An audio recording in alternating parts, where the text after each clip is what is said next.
What does the Quran say about the Bible? David Wood, Sam Shamoun, Al-Fadi. The most nonsensical question in the world. No mention of the Bible is there in the Quran.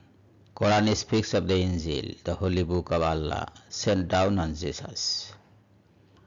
Its language is Aramaic, the language of Jesus. It is nowhere in the world now.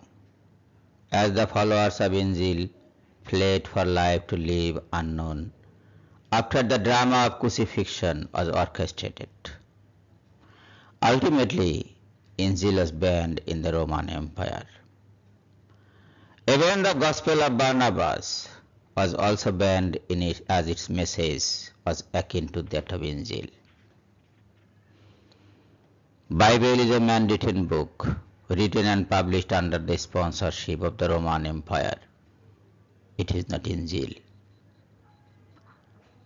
The English translators of the Quran accepted the Gospel or Bible in place of Injil. Burden of proof is on their shoulders. They have to prove the sameness of the man-written Bible with Allah's Injil. Quran deals with such man-written books in the verse number 79 of Surah Al-Baqarah.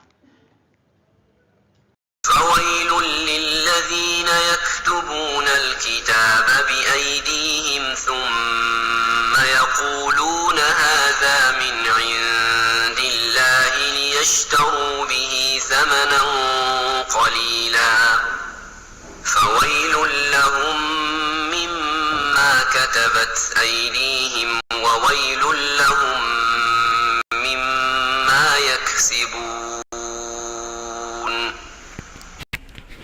Therefore, woe be unto those who write the scripture with their hands and then say, "This is from Allah," that they may pursue a small gain therewith.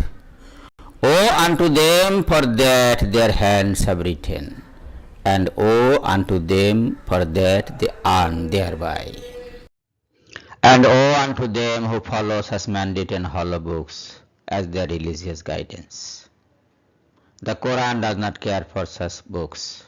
Let David Wood, Sam Shamoun, Al-Fadi and their friends boast of their Bible. We don't mind. It is their personal choice.